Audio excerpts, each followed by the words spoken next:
እነዚህን ሶስት ሰዎች በፍጹም ወደ ቤታችሁ እንዳታስገቡ። ልብ በሉ።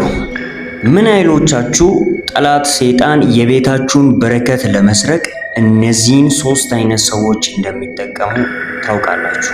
መጽሐፍ ቅዱስ እግዚአብሔር ሰዎችን እንድንወድ፣ ሰዎችን እንድንረዳ ያስተምረናል።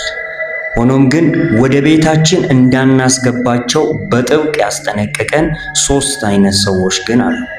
እነዚህን ሰዎች ወደ ቤታችሁ ካስገባችሁ በኋላ በረከታችሁ ሊጠፋ፣ ሰላማችሁ ሊናጋና ሊታወክ እንዲሁም ደግሞ ቤተሰባችሁ ሊፈርስ ይችላል። ዛሬ እግዚአብሔር በቃሉ በግልጽ ያስጠነቀቀንን እነዚህን ሶስት ሰዎች በደንብ አርግተን እንመለከታለን።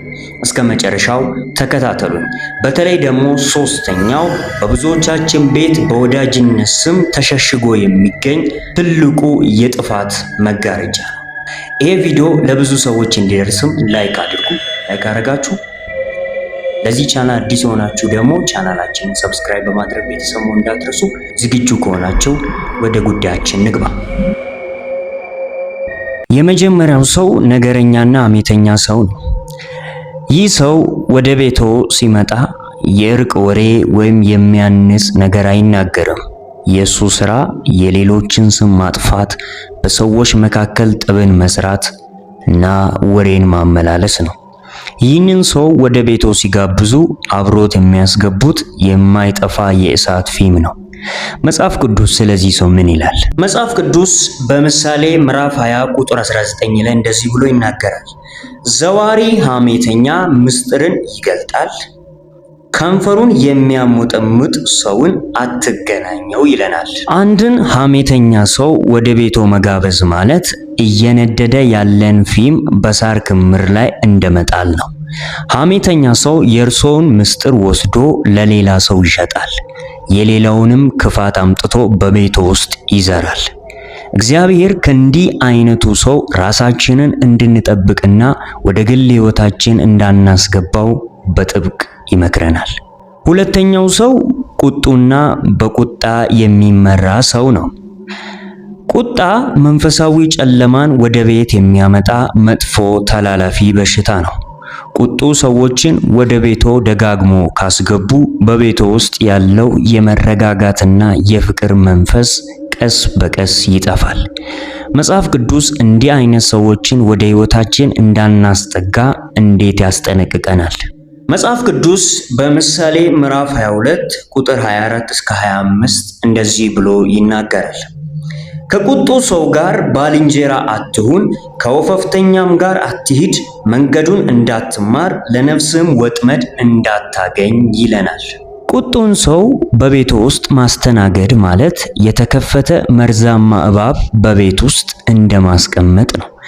መርዙ መቼና በማን ላይ እንደሚረጭ አያውቁም። ቁጡ ሰው በቤቱ ውስጥ ባለ ጥብና ንዴት መንፈሳዊ ሕይወቱን ያደክማል። የእግዚአብሔር ሰላም በሚኖርበት ቤት ውስጥ የንዴትና የጭቅጭቅ መንፈስ ስፍራ ሊኖረው አይገባም። አሁን ደግሞ ወደ ሶስተኛውና እጅግ አደገኛ ወደ ሆነው ሰው ደርሰናል። እግዚአብሔር በቃሉ ይህንን ሰው ወደ ቤቱ እንዳታስገቡት በስም ጠቅሶ በግልጽ አስጠንቅቋል። እርሱም የእግዚአብሔርን እውነት የሚቃወም በክፋት የተሞላና አሳሳች ሰው ነው። ይህ ሰው በወዳጅነት፣ በዘመድነት ወይም በጎረቤትነት ስም ሊመጣ ይችላል። ነገር ግን ዋና ዓላማው የእርሶን እምነት ማላላት፣ ቅዱስ ስነ ምግባሩን ማበላሸትና በቤቱ ውስጥ ኃጢአትንና ዓለማዊነትን ማስረጽ ነው። መጽሐፍ ቅዱስ ስለዚህ ሰው የሚሰጠው ትእዛዝ እጅግ አስደንጋጭ ነው። መጽሐፍ ቅዱስ በሁለተኛ ዮሐንስ ምዕራፍ 1 ቁጥር 10 እስከ 11 ባለው ክፍል እንደዚህ ብሎ ይናገራል። ማንም ወደ እናንተ ቢመጣ ይህንንም ትምህርት ባያመጣ በቤታችሁ አትቀበሉት፣ ሰላምም አትበሉት።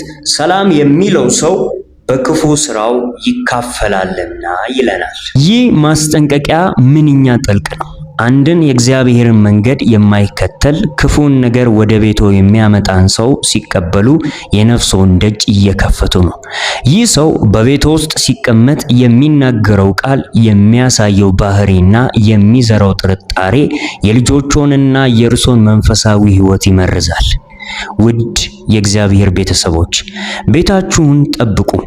ሰዎችን መውደድና መርዳት ክርስቲያናዊ ግዴታችን ቢሆንም ወደ ሕይወታችንና ወደ ቤታችን የምናስገባቸውን ሰዎች መምረጥ ግን የመንፈሳዊ ጥበብ መገለጫ ነው። ዛሬውኑ ቤቶን ይፈትሹ።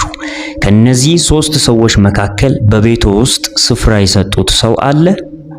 ከሆነ ዛሬውኑ በጸሎትና በጥበብ ራስዎን፣ ቤተሰቦን ይጠብቁ።